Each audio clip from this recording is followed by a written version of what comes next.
คนเด้อมา กิน เด้อ ข้าวต้มเต็มหม้อมันไงเลย เอาต้ม เขาเปียก กะปิอ่ะจัดไปกินตอนฝนตก จะน้ำ กินเลยนะ มาเตรียมขวด รถบ่ได้ นุ่นไม่ได้ ตั้งออกตอนหมูนะตอนเห็นตั้งออกเปิดนะ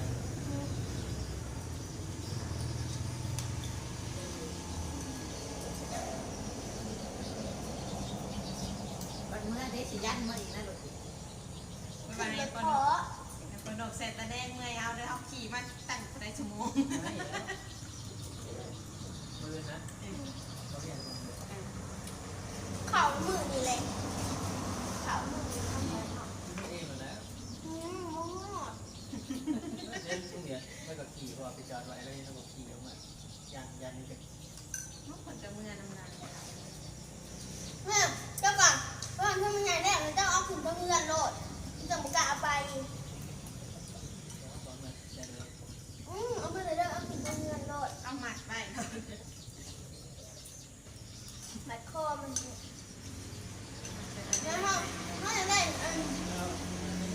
เนี่ยกุญแจมัดคอโหลดมัดนี่โหลดนะ โอ้ยสิบเนาะ แซ่บนะ เขาว่ามันแฉะได้เขาว่าปวดตัวเนาะ แล้วลูกศิษย์เนื้ออ่ะกินแล้วก็อุเห็ดเดี๋ยวเอาพวกมาให้ประเพ่งในตุ้ยประเพ่งวันศุกร์พวกได้ คนที่ เอากินคนเดียว คือลูกชิ้นปลาเนาะ พอเต้ก็กินอยู่ห้องป้านั่งกิน กินยัง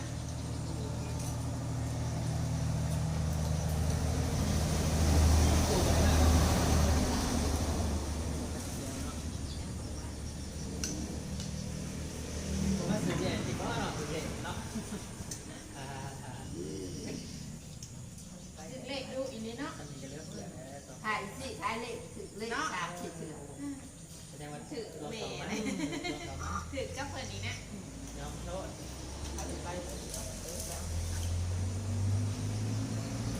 แค่เย็นพ่อขอโทษ ถ้าเขาบอกจะเป็นเล่นกระติกปันนี้เพราะว่า ตุ่มตามเป็นเพลงเนาะ ยังบ่มี กด โค เอา ตรใจ 2 โล 3 โล เล่นนั้นไง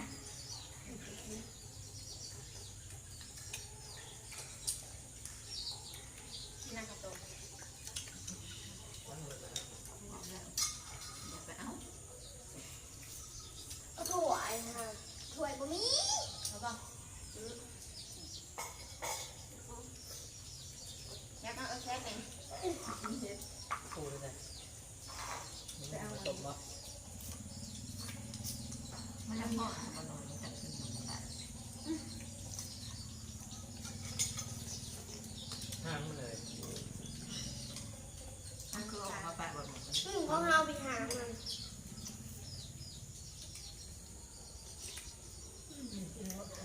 จอแม่พอแล้ว ตีนมันมันเล็มมัน ได้มาไว้ กินน้ำจิ้มมันดีแล้วไป ดกบอลตาเบาตาหักหัก เนี่ยหมู ให้มากินหมูปิ้ง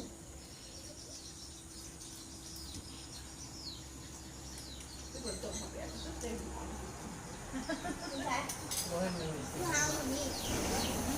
สิ่งที่มาตัวนี้บอกแต่มันทาน แพ แต่ งคือไม่เห็นนะคือมากินนะบอ ต้องส่วนกันกิน กิน คนละแสนกับเนื้อเลย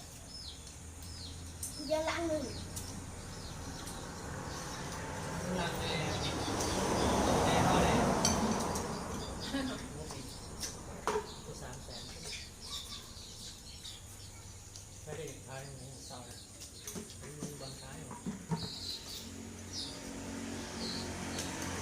แพงเนาะ อยากจะว่างบน ต้มน้ำปลากระเทียม ถ้ามันว่าไปซื้อแบบเป็นโค้งนั่นน่ะแปลว่าจะควรเอามาต้มน้ำปลาแซ่บเลยนะ เปื่อยเนาะ ต้มน้ำปลาแจ่วเจียวต้ม ถึงต้มแบบนั้นจริง ถ้าส่วนเขาเปียกเขาเกลือแต่ไอ้เพื่อนน้อง เอาดัง เมื่อไม่ใช่หนังอย่างเนาะ เป็นได้ตึกสุด ตัวปลาขอตัวเดียวนี่มันบ่อยู่เต็มหู ในร้านน่ะปลา เด็ด อยู่เต็มหู มีรถพม่าจะได้ปอกมาหอดนะคุณตึกสะดุกเป็นทรายอยู่มาในคลอง เอาเอาเพื่อน อืม อาจจะตึกตึกอยู่เซ่เพิ่งเขาตึกมัน นี่บอลน่ะนั่งตึกแน่น้องน้อยๆหาเรื่อยปลาเค็งเนาะ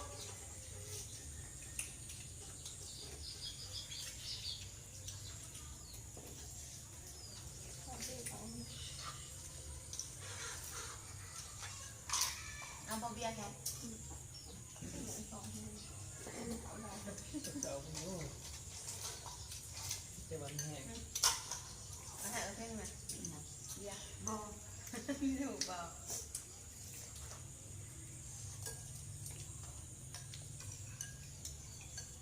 กินเบียร์กับข้าวต้ม กินไม่ได้ก็ได้ก่อนกินเลยกินได้ไม่ได้ แกะบ่ได้เด็ก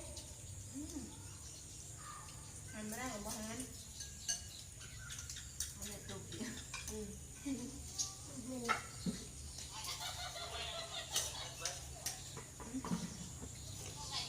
ให้เขาขาว หมูเขา บ่เริ่มเอา บ้าค่ะเปิดบริษัทอยู่เลยฮะ เขาซ้อนให้ ตอนนี้ บริษัทลมมา มันสั่นสีสั่น อันนี้เขาเบื่อเช็ดแบ เอาหน่อยไหม สีโตกับเจ้าสไลด์รูเลย ขึ้นมาเด้อ กินเห็ดเยอะ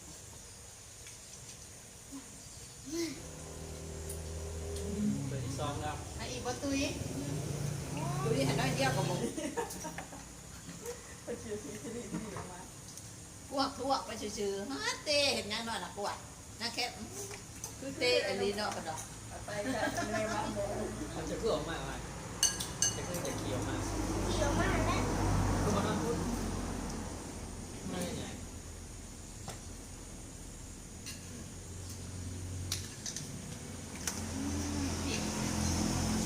ไทยจับหานไทยมึงลงผิดนี่ เพิ่มกี่มันน่าใช้บรรหน่วยด้วย ยิ้มแล้วเดินใกล้ๆด้วยเดินมันโยนไปเห็นเมื่อเขากล้าเห็นใส่กล่อง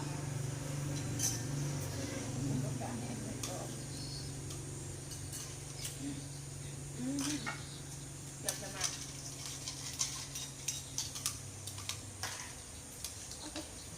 กินหลายคนแล้วกัน เมื่อไหร่ ตาลเด้แม่เอามาไหน แล้ บ้าว ง ก็แกไปยิ่งตัวนะ มันหันหลาแล้วหมัก เอาน้ำตาลไหนเอาไหนนั่นนึง มากินบอกมัน เบิ่งเด้อหมดเด้อค่อยๆมันไม่หมด กัดเต็มหัว ซื้อไปเบิ่งกระดาษทิชชู่เบิ่งในค่ะน้าขางเด้อ เอามาเราก็ต้องนะ แม่นบ่อนในบ่อนนะ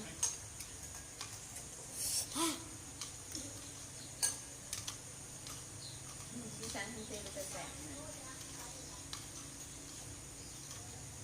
ชิมมึงไหม ไม่ใช่แบบบ้านเมืองเขา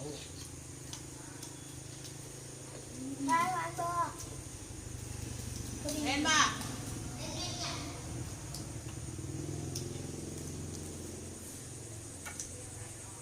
เดี๋ยวคือผ่ามันเหลืองนี่ในกล่อง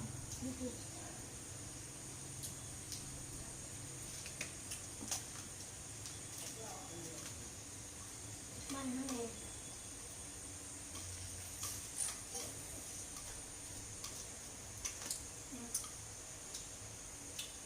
เกือบไปแล้ว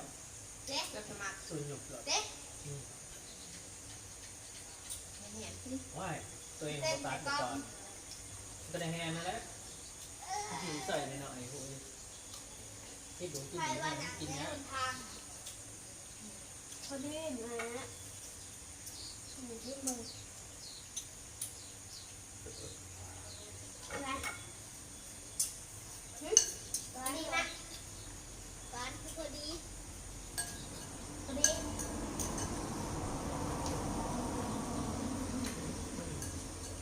นะ นี่ก็ดี ใช่ปะเฮ้ยพอดี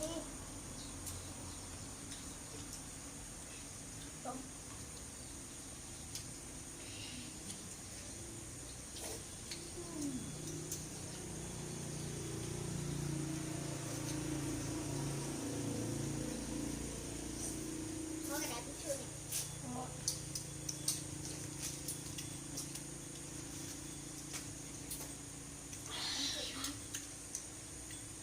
มาหมดแล้วเลยจับป้าพื้นเด้อ